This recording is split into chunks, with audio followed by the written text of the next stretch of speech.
Hello दोस्तों, मैं सुरेंद्र अरोरा एक बार फिर आपके साथ। आज का टॉपिक दोस्तों, जो हम लेकर चलने वाले हैं या जिसके बारे में हम बात करने वाले हैं, वो टॉपिक है प्रेम विवाह। वो बहुत आपने सुना होगा, अंग्रेजी में उसको या आम बोलचाल की भाषा में लव मैरिज कहते हैं। अक्सर आपने सुना होगा कि हमारी तो लव मैरिज हुई है या मैं लव मैरिज करना चाहता हूँ। एज एन एस्ट्रोलॉजर मेरे पास बहुत सारे लोग आते हैं और अपना चार्ट दिखाकर या अपना हाथ दिखाकर ये जानना चाहते हैं कि मेरी जो मैरिज होगी वो लव मैरिज होगी या अरेंज मैरिज होगी। तो ये क्वेश्चन और ये कंसेप्ट जो है बहुत ज्यादा कॉमन है। तो आज हम बात करेंगे लव मैरिज की। लव और मैरिज दो अलग अलग शब्द हैं, दोनों को अलग अलग मीनिंग है और दोनों को जो जोड़ने की कोशिश करी है लोगों ने या समाज ने या किसी भी तरीके से, तो उसके क्या प्रभाव हुए हैं या इसके पीछे माइंडसेट क्या है या क्या सोच है, इसके बारे में हम आज बात करेंगे। मैं अपने ओपिनियन रखूंगा।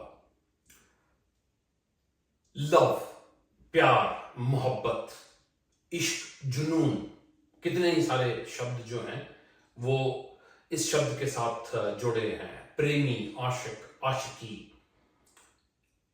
विवाह, शादी, संयोग, दोनों अलग अलग शब्द हैं।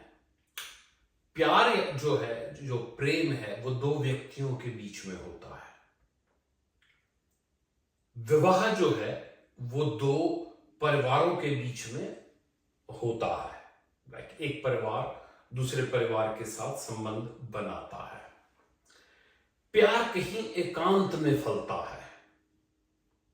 प्यार कहीं एकांत में फलता है। उसकी जो खूबसूरती है वो अकेलेपन में आती है, अंधेरे में आती है। कम से कम एकांत तो उसके लिए चाहिए ही चाहिए। कोई तीसरा भी जो है वो उस प्यार में या उन प्यार की मूवमेंट्स में खलल डाल सकता है।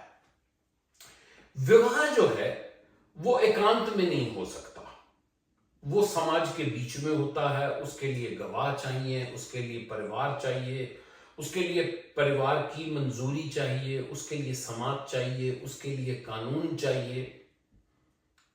कंट्रोल्ड है विवाह। प्यार जो है वो कंट्रोल्ड नहीं है। प्यार में एक खास किस्म का जुनून होता है। विवाह में जुनून की कोई जगह नहीं है, इसलिए थोड़ी सी जो है वो कॉन्ट्रडिक्शन हो जाती है।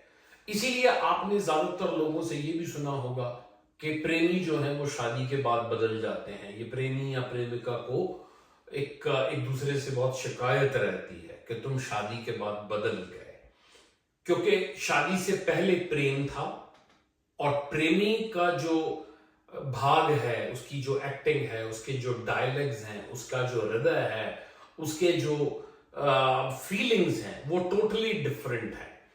जो पति है या पत्नी है वो बिल्कुल एक अलग चीज है, वो समाज का एक हिस्सा है, राइट। उसके साथ जिम्मेदारियां बनी हैं। उसके साथ विवाह में घुसते ही कुछ लोग आपसे छोटे होते हैं, कुछ लोग आपसे बड़े होते हैं, कुछ का आदर आपको करना पड़ता है, कुछ को आपको प्यार करना पड़ता है।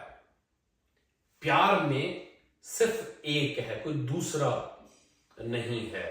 विवाह में बहुत सारे लोग हैं, एक नहीं, दो नहीं, चार नहीं, बहुत सारे लोग। तो जैसे ही आप शादी करते हैं तो आप बुआ भी बन जाते हैं, मामी भी बन जाते हैं, बहुत कुछ बन जाते हैं। कितने ही सारे रिश्ते जो हैं वो जोड़ दिए जाते हैं। आप लोगों ने अक्सर सुना होगा कि शादी हुई, शादी करके दुल्हन आई तो घर में जो दूल्हे के छोटे भाई बहन हैं या छोटे भाई खासकर जो हैं वो कहते हैं कि हमारे घर में भाभी आ गई, भाभी तो माँ समान होती है, आज से तुम हमारी माँ हो या हमारी माँ के समान हो।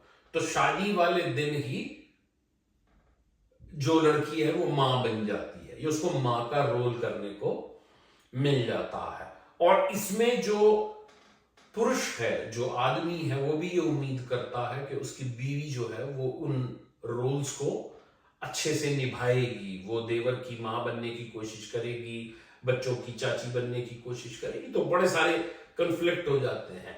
वो लड़की जिसने सिर्फ एक लड़के से प्यार किया, उसके ऊपर सारी फैमिली का दायित्व जो है या रिस्पॉन्सिबिलिटी जो है वो आ जाती है। बिल्कुल ऐसा है आदमियों के साथ भी, मेल्स के साथ भी, कि सास के पांव भी छूने हैं, ससुर को नमस्ते भी करनी है, अपने साले को भी टाइम देना है, जो बीवी की बहन का जो हस्बैंड है, सलहट जिसको हम कहते हैं, उसको भी हमने इज्जत देनी है। तो घर परिवार में जो है वो त्योहारों पे भी जाना है, मिलना है।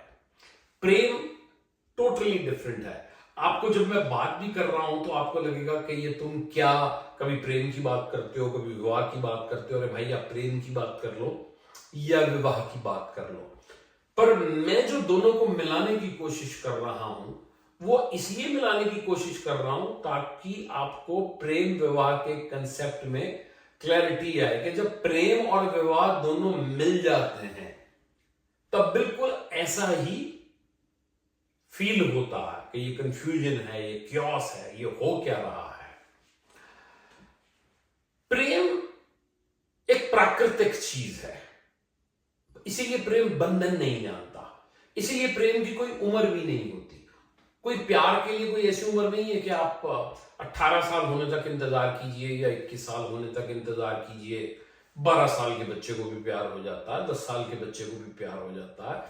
किसी भी उम्र के किसी भी आदमी या औरत को, लड़के या लड़की को प्यार हो जाता है, और प्यार के ऊपर कोई बंधन नहीं है।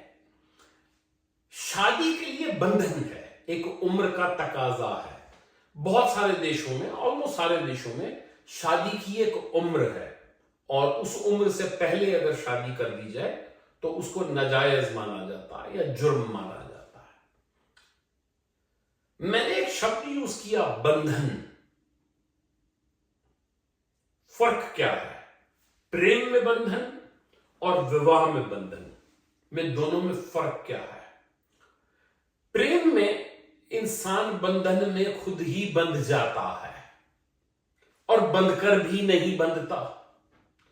आप अगर किसी एक से प्रेम करते हैं फिर भी आप बंधते नहीं हैं उस इंसान से, फिर भी आपको आजादी है कि आप किसी और से भी प्रेम कर सकते हैं, क्योंकि प्यार पे तो कोई जोर है नहीं।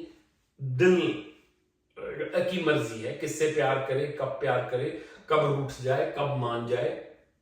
कोई भी ये बंधन होते हुए भी बंधन नहीं है। अब हम शादी की बात करते हैं। शादी बंधन है, आप बंधते नहीं हैं, आप बांध दिए जाते हैं। हालांकि मर्जी आपकी होती है, लेकिन जो बांधता है वो समाज है, जो बांधता है वो कानून है। कोई आप अपनी मर्जी से खुद को नहीं बांध लेते। प्रेम में आप खुद बंध जाते हैं, शादी में आपको समाज या आपको कानून जो है वो बांध लेता है। तो जहां भी बंधन आपके गले पड़ जाता है, जहां भी आपको जबरदस्ती बांध दिया जाता है दोस्तों, वहीं घुटन पैदा होती है। इसीलिए जो शादी है उसमें घुटन है, उसमें प्रतिस्पर्धा है, उसमें प्रतिस्पर्धा को अगर मैं इंग्लिश में बोलूं तो कंपटीशन है, एक दूसरे के ऊपर डोमिनेशन की प्रॉब्लम होती है। प्रेम में समर्पण है, प्रेम में आप सरेंडर करना चाहते हैं, दूसरे को मनाना चाहते हैं, अटखेलियां करना चाहते हैं। विवाह में ये सब चीजें नदारद होती हैं। तो बंधन जो है, फिर से एक बार, प्रेम में इंसान खुद बंधता है, विवाह में आपकी मर्जी तो होती है, लेकिन वो बंधन की जो गांठ होती है वो समाज या कानून लगाता है। इसलिए थोड़ी सी कह लीजिए कि सफोकेशन कह लीजिए या बंधन महसूस होता है, थोड़ा सा लगता है कि एक गांठ सी बांध दी गई है और मन करता है कि मैं इसको किसी तरीके से तोड़ के भाग जाऊं, यहां से निकल जाऊं, इसलिए थोड़ा सा इशू हो जाता है। तो इस प्रेम और विवाह की जो कहानी है या जो एक कंसेप्ट है, इसको हम आगे लेकर चलेंगे। आज के लिए बस इतना ही। जुड़े रहिए, मैं हूं सुरेंद्र अरोड़ा, हम इसके बारे में और बात करेंगे। Thank you.